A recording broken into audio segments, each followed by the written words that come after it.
আসসালামু আলাইকুম ওয়া রাহমাতুল্লাহি ওয়া বারাকাতুহু। আল্লাহ বলছেন যারা জান্নাতি, যারা মুত্তাকিন, যারা আল্লাহ ভীরু, তাদের আরেকটি গুণাবলী হচ্ছে ওয়াল্লাযীনা ইযা ফাআলু ফাহিশা। মুত্তাকি মানে এই নয় যে কোনোদিন গুনাহ হয় না। অনেকে মনে করে যে মুত্তাকি পরেজগার কাকে বলে? মুত্তাকি মানে আমাদের দেশের ভাষায় ফার্সিতে বুঝেন ওইটা পরেজগার লোক, তাই না? বস পরেজগার লোক।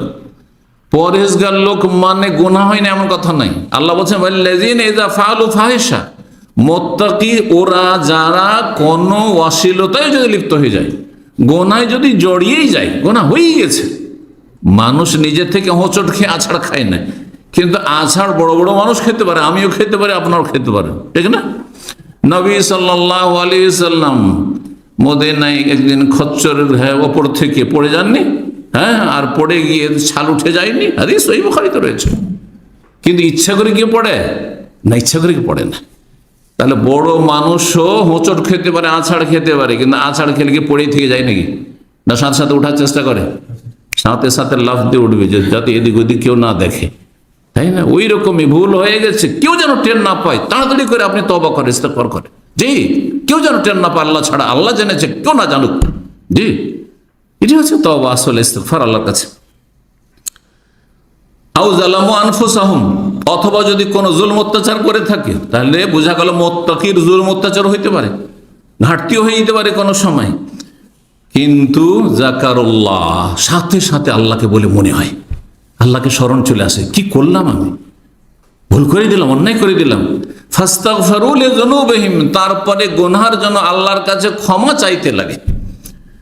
আর এটা বিশ্বাস করে ওমাই ইয়াগফিরু যুনুবা ইল্লাল্লাহ, আল্লাহ ছাড়া কেউ ক্ষমা করতে পারে না। সুবহানাল্লাহ, এই আয়াতে বলা হচ্ছে আল্লাহ ছাড়া কেউ ক্ষমা করতে পারে না। এটি কার বিশ্বাস? যারা মুত্তাকি পরেজগার আল্লাহ ভীরু জান্নাতি, তাদের বিশ্বাস। ওয়ালাম ইউসিরু আলা মা ফাআলু, আর মুত্তাকিন যারা আল্লাহ ভীরু তারা অহরহ গুনাহ করেন। হ্যাঁ, এটাও যেন না হয় আমি খুব পরেজগার লোক, তাহাজ্জুদ পড়ি, আর অহরহ গীবত করছেন আপনি, অহরহ আপনি বিভিন্ন ফিতনায় পড়ে আছেন, অহরহ হারাম রোজগার করছেন, না, মুত্তাকি না আপনি। আল্লাহ ওয়ালাম ইউসিরু আলা মা ফাআলু, যা করেছে একবার হয়তো করেছে, মানুষ বারবার আছাড় খায় না। এক জায়গায় যদি আঘাত খান তো কখন আর আঘাত খাবেন না। কখনো কখনো দেখা যায় যে কোনো জায়গায় হয়তো এখানে একদিন আঘাত খেয়ে নিয়েছে, হয় এরকম না? অনেক সময় কি হয়, আঘাত খেয়ে যায়, আমরা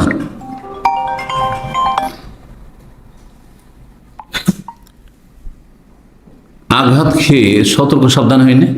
এই জায়গাটা যখনই আসবো তখনই মনে হয়ে যাবে যে একদিন এখানে আমাকে ব্যথা লেগেছে, ব্যথা পেয়েছি, সুতরাং সাবধান, একটু দূর দিয়ে হাঁটতে হবে, বাস্তব। কিন্তু তো আল্লাহ বলছেন ওয়ালাম ইউসিরু আলা মা ফাআলু, যা করেছে এটা বারবার করে না। ওয়াহুম ইয়ালামুন, জেনে শুনে জানছেন যে এখানে গেলেই গর্ত আছে, এখানে গেলেই গুনাহ আছে, এমন না যে সেটা হালাল জানছেন আপনি, বারবার করবেন না আপনি। তাহলে যেই ব্যক্তি জান্নাতি হবে সে মুত্তাকি হবে, আর মুত্তাকি ব্যক্তি অহরহ গুনাহ করে না, কখনো গুনাহ হয়ে যেতে পারে। জি, আল্লাহর কাছে তওবা ইস্তেগফার যে কোনো সময় করতে পারেন আপনি, যে কোনো সময় করতে পারেন, কিন্তু তার জন্য বিশেষ বিশেষ সময় রয়েছে। সেই সময়গুলিতে তওবা ইস্তেগফার করলে বেশি ফলপ্রসূ, বেশি উপকারী হবে। সেটা বিশেষ বিশেষ অবস্থায়, বিশেষ বিশেষ মুহূর্তে, বিশেষ বিশেষ স্থানে তওবা ইস্তেগফার গুরুত্ব রয়েছে।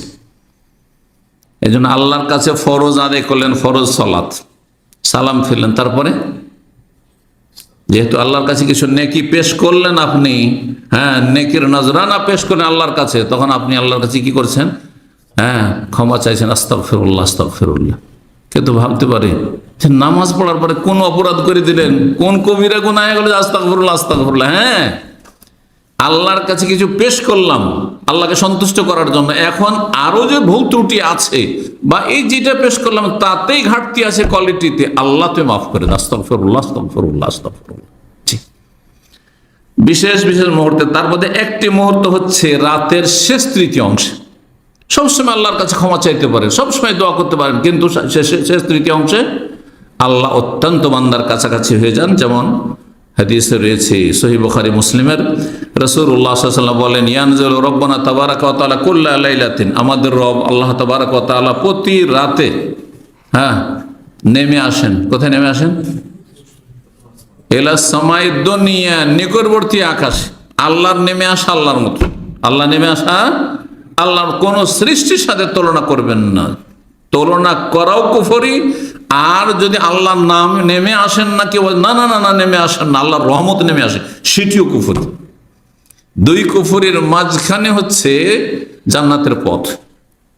যেমন রাজপথ, হাইওয়ে, আর দুই পাশে কি থাকে? গর্ত থাকে, প্রান্তিকতা। ঠিক ওই রকমই দ্বীন ইসলাম। ঠিক এই জন্য গায়রুল মাগদুব আলাইহিম ওয়ালাদ-দাল্লিন, সিরাতে মুস্তাকিমের দুই সাইডে কি আছে? মাগদুব আলাইহিমদের রাস্তা আছে আর দল্লিনদের রাস্তা আছে, গর্ত আছে। এই দুই গর্ত থেকে বাঁচতে হবে। জি,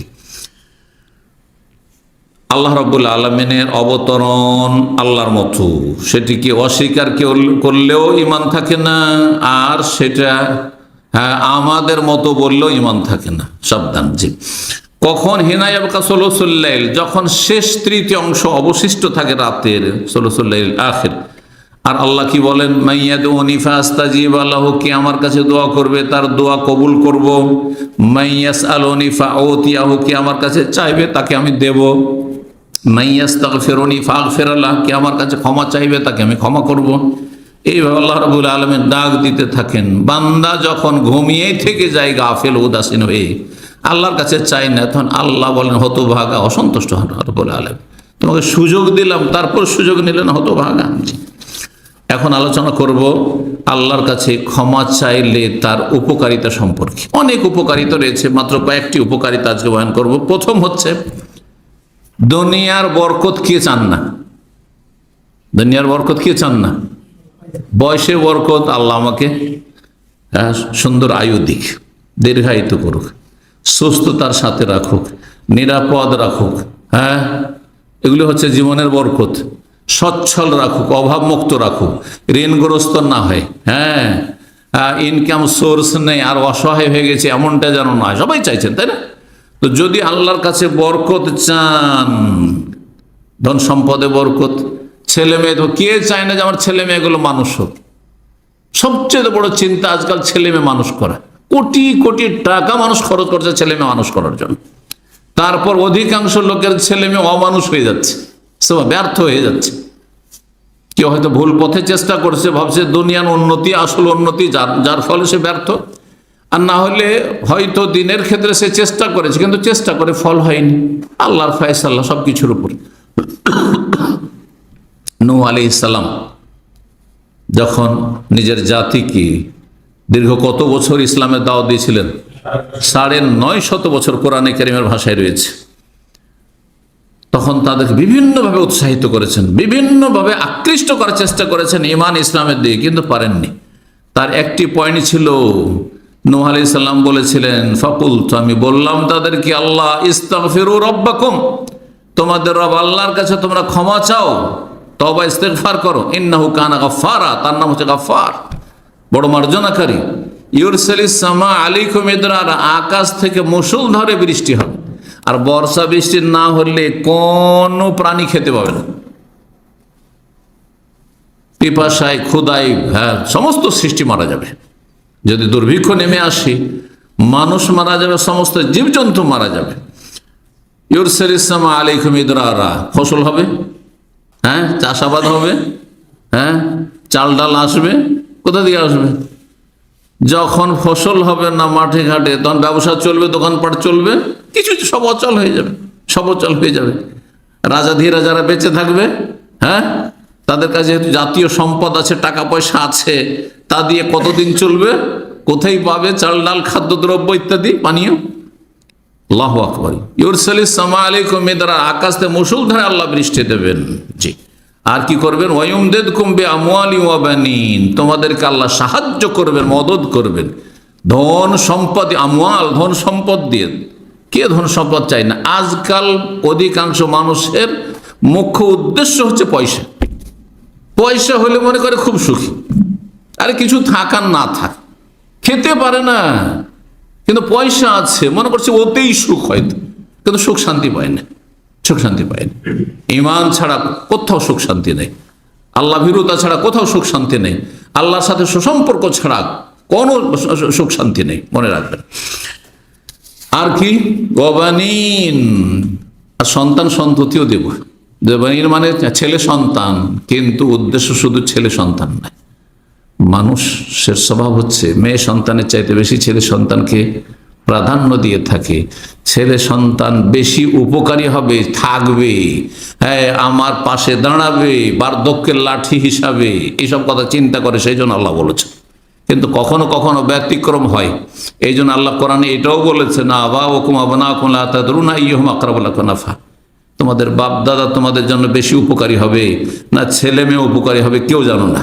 হতে পারে তোমার ছেলেগুলো অমানুষ হলো, হ্যাঁ, এক প্লেট ভাত খেতে দিল না, কিন্তু মেয়েটাই তোমার শেষ জীবনে তোমার পাশে দাঁড়াল। অনেক সময় এরকম হচ্ছে। সুতরাং আল্লাহ যা দিচ্ছেন ছেলেদের আর মেয়েদের, তাতে সন্তুষ্ট থাকবেন। এই সন্তুষ্ট থাকলেই হয়তো আল্লাহ রাব্বুল আলামিন সেই সন্তুষ্টির ওসিলায়, যে আল্লাহর ফয়সালাতে সন্তুষ্ট, তাতে হয়তো আল্লাহ কন্যা সন্তান এত বরকত দিয়েছেন যে আপনার পারিবারিক সুখ শান্তির শেষ নেই, সুখ শান্তির শেষ নেই। কিন্তু যখনই আপনি অসন্তুষ্ট হবেন, মনটা মাঝে মাঝে খারাপ হচ্ছে, শুধু মেয়ে, শুধু মেয়ে, ছেলে একটাও হইল না, তখন আল্লাহ হয়তো আপনার জীবন থেকে বরকতকে ছিনিয়ে নেবেন, অশান্তির শেষ থাকবে না, আপনার নিয়ত খারাপ হওয়ার কারণে। এই বিষয়টি আমাদেরকে সবসময় চিন্তা করা উচিত, নিজের ফায়দায় এবং নিজে ক্ষতি থেকে বাঁচার জন্য। ওয়াজা আল্লাহ জান্নাত, আর মানুষ বাগবাগানের মালিক হতে চায়। জি, যারা বড় বড় পয়সাওয়ালা, তাদের বিশাল বিশাল ফার্ম রয়েছে, হ্যাঁ, আর বাগান রয়েছে, কারো আম বাগান রয়েছে, কারো লিচুর বাগান রয়েছে, কারো খেজুর বাগান রয়েছে, হ্যাঁ, আল্লাহ বাগানও দেবেন। ওয়াজা আল্লাহ আনহারা, নদী নালা আল্লাহ ব্যবস্থা করবেন, নদী নালা প্রবাহিত করবেন। জি, যারা আমাদের দেশের গ্রামে গঞ্জে পয়সাওয়ালা, তাদের প্রত্যেকের বিশাল বিশাল পুকুর রয়েছে, আছে না নেই? জি, পুকুর থাকাটাকে, হ্যাঁ, একটা সুখের সামগ্রী মনে করা হয়তো, যে নিজের, হ্যাঁ, নিজের পুকুরের মাছ খাই আমরা, কখনো বাজারের মাছ খাই না। এসব কথা আমাদের দেশে পয়সাওয়ালা গৃহস্থ যারা মহাজন, তাদের কাছ থেকে আমরা ছোটকালে দেখেছি। জি, সূরা হুদে আল্লাহ বলছেন, সূরা নূহের আয়াত নম্বর 10 থেকে 12 আয়াতগুলি শোনাইলাম। সূরা হুদের আয়াত নম্বর 3 শুরুতে রয়েছে এই আল্লাহর কাছে ক্ষমা চাওয়ার ফায়দা সম্পর্কে, উপকারিতা সম্পর্কে। ওয়ানিস্তাগফিরু রাব্বাকুম, হুদ আলাইহিস সালাম তার জাতিকে বলেছিলেন। জাতির নাম কি ছিল? হুদ আলাইহিস সালামের জাতি আদ সম্প্রদায়। আদ সম্প্রদায় প্রাচীন যুগের এইসব কম ছিল আরব দেশে। ইস্তাগফির, রবের কাছে ক্ষমা চাও, আস্তাগফিরুল্লাহ পড়ো, সুম্মা তুবু ইলাইহি, আর তওবা করো, ওয়া তুবু ইলাইহি বলো, তাহলে কি হবে? ইউমাত্তিকুম মাতাআন হাসানা, তোমাদেরকে আল্লাহ ভালো, হ্যাঁ, সুখময় জীবন দান করবেন, বিলাসিতার জীবন দান করবেন, সুখ শান্তির জীবন, ইউমাত্তিকুম মাতাআন হাসানা, সুখের জীবন দান করবেন। ইলা আজালিন মুসাম্মা, একটি নির্দিষ্ট কাল পর্যন্ত। কেউ দুনিয়ায় চিরকাল থাকতে আসেনি, কিন্তু কেউ শারীরিক মানসিক কষ্টতে জীবন কাটাচ্ছে। 50-60টা বছর কাটলো, 70 বছর বাঁচলো, কিন্তু শান্তি পেল না শারীরিক, মানসিক, পারিবারিক। আর কেউ আলহামদুলিল্লাহ 80 বছর 90 বছর বাঁচলো, জীবনে কোনো পারিবারিক অশান্তি নেই, কোনো আর্থিক অশান্তি নেই, মানসিক কোনো অশান্তি নেই, সামাজিক কোনো অশান্তি নেই, কত সুখী যে দুনিয়ার দিক থেকে। জি, তাহলে মাতান হাসান, আর কি ওয়ায়ুতিকুল্লাযী ফাযলিন ফাযলা, আর প্রত্যেক অনুগ্রহকারী ভালো মানুষদেরকে আল্লাহ তার অনুগ্রহ দান করবেন। তা আল্লাহর অনুগ্রহ, আল্লাহর ফজল করম নেমে আসবে আল্লাহর কাছে তওবা ইস্তেগফার করলে। দ্বিতীয় ফায়দা তওবা ইস্তেগফারের, মানুষ যখন গুনাহ করে তখন অন্তরে কালো দাগ হয়ে যায়। এক একটি করে দাগ হইতে হইতে হইতে হইতে পুরোটা একবারে কালো হয়ে যায়। ঠিক ওই রকম উদাহরণ দিতে পারি, যারা এই আপনার ধূমপান করে, বিড়ি সিগারেট খাই, তাদের ফুসফুসটা কি হয়ে যায়, দেখেছেন তো আপনার সোশ্যাল মিডিয়াতে ছবিটা দেখে হবে, হ্যাঁ, যে ধূমপানকারীর ফুসফুসটা একবারে কালো পচা সরা হয়ে যায়, পচা সরা হয়ে যায়, এবং এরা ক্যান্সারে সাধারণত আক্রান্ত হয়ে যায়। কেউ ব্যতিক্রম আক্রান্ত হইল না, তাতে ধোকা খাবেন না যে অমুক তো সারা জীবন সিগারেট খেত, কিন্তু কোনোদিন তো ক্যান্সারে আক্রান্ত হয়নি। সব কিছুতে ব্যতিক্রম আছে। আল্লাহ হয়তো এই রোগ দেননি তাকে, কিন্তু আজকালকার দুনিয়ার চিকিৎসকও বলছে যে ধূমপান হচ্ছে ক্যান্সারের মুখ্য কারণ। জি, সেটা ব্লাড ক্যান্সার হোক অথবা অন্য কোনো ক্যান্সার হোক। নবী সাল্লাল্লাহু আলাইহি সাল্লামের হাদিস, ইন্নাল মুমিনা ইযা আযনাবা, মানুষ যখন গুনাহ করে বা কোনো মুসলিম গুনাহ করে, কানাত নুকতাতুন সাউদা ফি কলবিহি, তার অন্তরে হার্টে একটা কালো দাগ হয়ে যায়, যে দাগটি তার ঈমানকে দুর্বল করে দেয়। যদি সাথে সাথে তওবা করে, ওয়ানাজা আর গুনাহ থেকে ফিরে আসে, ওয়াস্তাগফার আল্লাহর কাছে ক্ষমা চায়, সোকেলা কালবহু তাহলে তার হৃদয়টিকে ক্লিন করে দেয়, পরিষ্কার পরিচ্ছন্ন করে দেওয়া হয়। যেমন মরিচা লাগা অস্ত্রকে, একটু মরিচা পড়েছে, আপনি সেটাকে কি করলেন, হ্যাঁ তাকে ধারালো করে নিলেন, সুন্দর হয়ে গেল, আবার সাদা হয়ে গেছে, চকচকে হয়ে গেছে। ফাইন জাদা জাদাত, যদি গুনাহ করতেই থাকে, বারবার গুনাহ করতে থাকে, তো দাগ বাড়তে থাকে, দাগ বাড়তে থাকে, আর দাগ হইতে হইতে কালো দাগ এত বেশি হয়ে যায়, এটিকে কোরআনের ভাষায় আল্লাহ রান বলেছেন, মানে জং লাগা। জং লাগা বুঝেন, মরিচা লেগে যাওয়া। অস্ত্রে কি লাগে, হাতিয়ারে মরিচা লাগে, আর কলবের মরিচা হচ্ছে পাপাচার। মানুষের জীবনে যখন পাপ বাড়ে তখন গোটা হাড়টিতে আপনার কালো হয়ে যায়, একবারে পচা সড়া হয়ে যায়। আল্লাহ বলছেন সূরা মুতাফফিফিন, আমার পর একটি সূরা, আয়াত নম্বর 14, কাল্লা বাল রানা আলা কুলুবি মা কানু ইয়াকসিবুন। শোনো, তাদের অন্তরে, পাপিষ্ঠদের অন্তরে জং লেগে গেছে, মরিচা লেগে গেছে, মা কানু ইয়াকসিবুন, তাদের পাপাচারের কারণে। জি, রাসূলুল্লাহ সাল্লাল্লাহু আলাইহি সাল্লামের হাদিস, তিনি বলেন ইন্নাহু লা ইউগানু আলা কলবি। নবী সাল্লাল্লাহু আলাইহি ওয়াসাল্লাম বলছেন, আমার অন্তরে মাঝে মাঝে একটু কি হয়ে যায়, দাগ হয়ে যায়। সুবহানাল্লাহ, ইউগানু আলা কলবি। দেখেন, যত সাদা কাপড়, তাতে সামান্য একটু, এই যে সাদা কাপড়, নতুন যখন প্রথম এটি কাপড়টি আমি ব্যবহার করছিলাম, তখন একেবারে ধবধবে সাদা ছিল, তাই না? কিন্তু পুরনো হওয়ার সাথে ময়লা নেই, তারপরে কেমন লাগছে, হ্যাঁ একটু ডিসকালার লাগছে না? তো নবী সাল্লাল্লাহু আলাইহি ওয়াসাল্লাম বলছেন, আমার অন্তরেও দাগ হয়। তার মানে এই নয় যে নবী সাল্লাল্লাহু আলাইহি ওয়াসাল্লাম গুনাহ হয়। ওয়া ইন্নী লা আস্তাগফিরুল্লাহ, আর আমি আল্লাহর কাছে ক্ষমা চাইতে থাকি, ফিল ইয়াউমি মিআতা মাররা, 100 বার করে। এই যে হাদিস চলে 100 বার করে। আল্লাহ রাব্বুল আলামিন মানুষকে দুই ভাগে ভাগ করেছেন। এক দল হচ্ছে তওবাকারী, আর এক দল হচ্ছে জালেম। দুই ভাগ, যত মানুষ আছে দুই ভাগে বিভক্ত আল্লাহর কাছে এই আয়াত। ওমাল্লাম ইয়াতুব ফাউলাইকা হুমুজ জালিমুন, যারা তওবা করবে না তারা হচ্ছে জালেম। তাহলে তওবাকারীদের দলে যদি শামিল হতে পারেন তাহলে আপনি জালেম না। আর যদি আপনার জীবনটা চলে যাচ্ছে, গোটা দিন চলে গেল, 24 ঘন্টা কোনো তওবা ইস্তেগফার নেই, এবং বিভিন্ন গুনাহ হইল, তারপরও তওবা ইস্তেগফার না, অন্যায় কথা মুখ দিয়ে বেরিয়ে গেল, তওবা ইস্তেগফার নেই, তাহলে জালেম। বড় জালেম অথবা ছোট জালেম। বড় অপরাধ করলে বড় জালেম, আর ছোট অপরাধ করলে ছোট জালেম, কিন্তু জালেমদের অন্তর্ভুক্ত। সূরা হুজরাত আয়াত নম্বর 11। রাসূলুল্লাহ হাদিস, ইন্নাল্লাহা ইয়াবসুতু ইয়াদাহু বিল-লাইল, আল্লাহ রাতে তার মোবারক হাতকে প্রশস্ত করেন, সম্প্রসারিত করেন, লিয়াতু মুসিয়ান নাহার, যাতে করে দিনে যারা গুনাহ করেছে তারা তওবা করতে পারে। আল্লাহ চান যে যারা দিনে ভুল করেছ, সন্ধ্যা হইল, রাত এখনই তওবা করো, রাত কাটাইও না, রাত পার করিও না।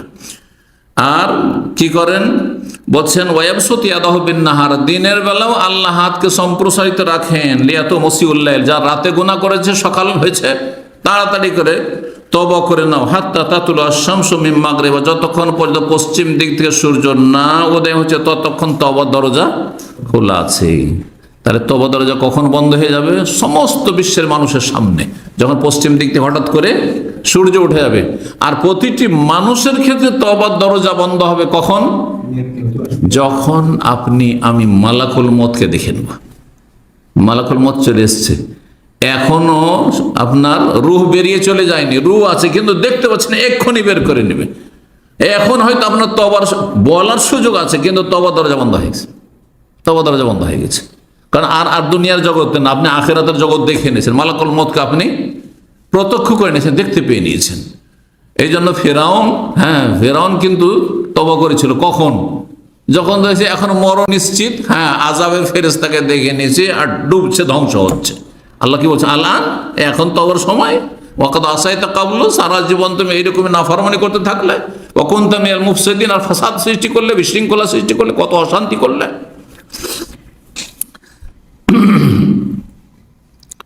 4 নম্বর যে বিষয়টি বলবো তওবার উপকারীর ক্ষেত্রে, যে তওবা করলে যত বড় গুনাহ হোক না কেন মাফ হবে না, হবে না।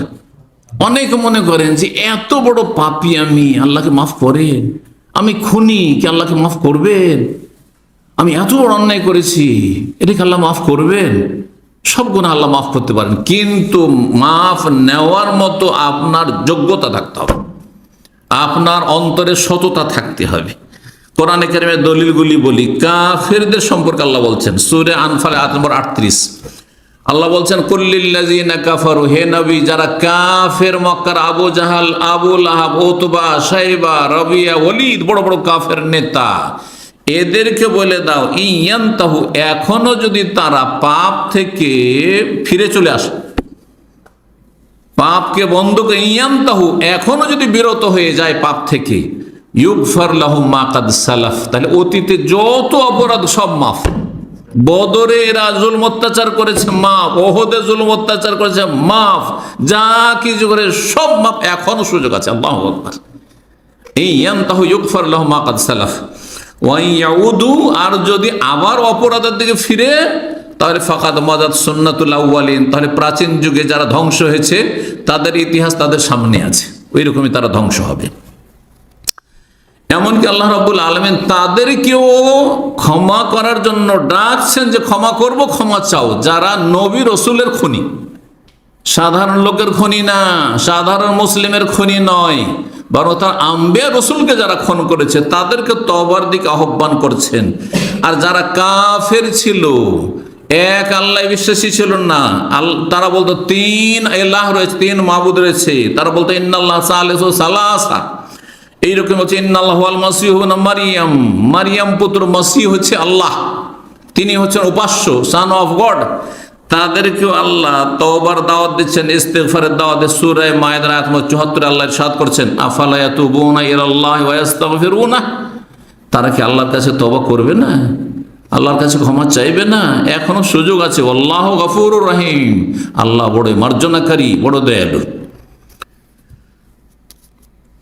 নবী করিম সাল্লাল্লাহু আলাইহি সাল্লামের একটি হাদিস শোনাই, আল্লাহ রাব্বুল আলামিন যতই অপরাধ মানুষ করুক না কেন, যদি ফিরে চলে আসে তো তওবার দরজা তার সামনে যতক্ষণ বন্ধ হয়নি সুযোগ আছে।